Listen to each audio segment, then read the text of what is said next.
Hi friends, எல்லோரும் எப்படி இருக்கீங்க? நல்லா இருக்கீங்களா? மட்டன் வறுவலே தோற்று போகிற அளவுக்கு சூப்பரான பட்டாணி வறுவல் பார்த்துடலாமா? வாங்க எப்படி செய்யலான்னு பார்த்துடலாம்.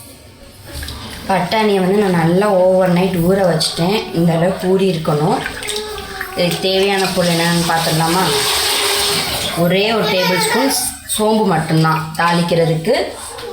அதுக்கப்புறம் நான் சின்ன வெங்காயம் நறுக்கி வச்சுருக்கேன். உங்களுக்கு வேணும்னா பெரிய வெங்காயம் சின்ன சின்னதாக 2 வெங்காயம் நறுக்கிக்கோங்க. 2 தக்காளி, அப்புறம் கொஞ்சோண்டு கருவேப்பிலை. அவ்வளோதான் இதுக்கு தாளிக்க தேவையானது. வாங்க எப்படி செய்யலான்னு பார்த்துடலாம். எண்ணெய் சட்டி சூடானோன்னா கொஞ்சோண்டு எண்ணெய் ஊற்றியும், கொஞ்சம் எண்ணெய் போதும். எண்ணெய் சூடானோன்னா எடுத்து வச்சுருக்க சோம்பை போட்டுட்டு, சோம்பு பொரிஞ்சோன்னா கருவேப்பிலை அதை போட்டு நல்லா பொரிய விட்டுருங்க. அடுத்ததாக வெங்காயம் போட்டு நல்லா வதக்கி விட்ருங்க. வெங்காயம் வதங்கினோன்னா தக்காளி ஆட் பண்ணி நல்லா வதக்கி விடுங்க. லிட்டை க்ளோஸ் பண்ணி வதக்காதீங்க. உப்பு போட்டு ஓப்பன்லேயே விட்டு நல்லா வதக்கி விடுங்க. நல்லா கிரேவி மாதிரி வந்துடும். பாருங்கள், இதில் நான் வதக்கியிருக்கேன். எப்படி கிரேவி மாதிரி வந்திருக்குன்னு நீங்களே பாருங்கள். பட்டாணி குக்கரில் போட்டு செய்யாதீங்க. இப்படி எண்ணெய் சட்டியிலே போட்டு நல்லா தண்ணி விட்டு வேக விடுங்க. சூப்பராக இருக்கும். கொஞ்சம் கிரேவியாக வச்சிங்கன்னா சப்பாத்தி, தோசை அந்த மாதிரி இதுக்கும் சாப்பிட்டுக்கலாம்.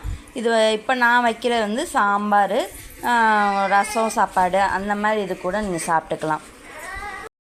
தக்காளி எவ்வளோ நல்லா வதங்கி வந்துடுச்சு பாருங்கள். இந்த ஸ்டேஜில் உங்களுக்கு தேவையான காரம் சேர்த்துக்கோங்க. நான் 1.5 டேபிள் ஸ்பூன் மிளகாத்தூள் சேர்த்துருக்கேன். அடுத்ததாக 1/4 டேபிள் ஸ்பூன் மஞ்சள்தூள் சேர்த்துக்கோங்க. இதெல்லாம் சேர்த்துட்டு நல்லா பரட்டி விடுங்க.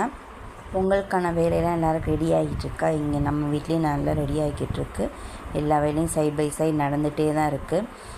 உங்கள் வீட்டிலலாம் பொங்கல் வேலை முடிச்சிட்டிங்களா? பொங்கல் ஷாப்பிங் முடிச்சிட்டிங்கன்னா எனக்கு கமெண்டில் சொல்லுங்கள். இந்த மாதிரி நல்லா வதக்கி விட்டுக்கோங்க. இந்த மாதிரி நல்லா திக் கன்சிஸ்டன்சி வந்ததுக்கப்புறம் ஊற வச்சுருக்க பட்டாணியை ஆட் பண்ணிக்கோங்க.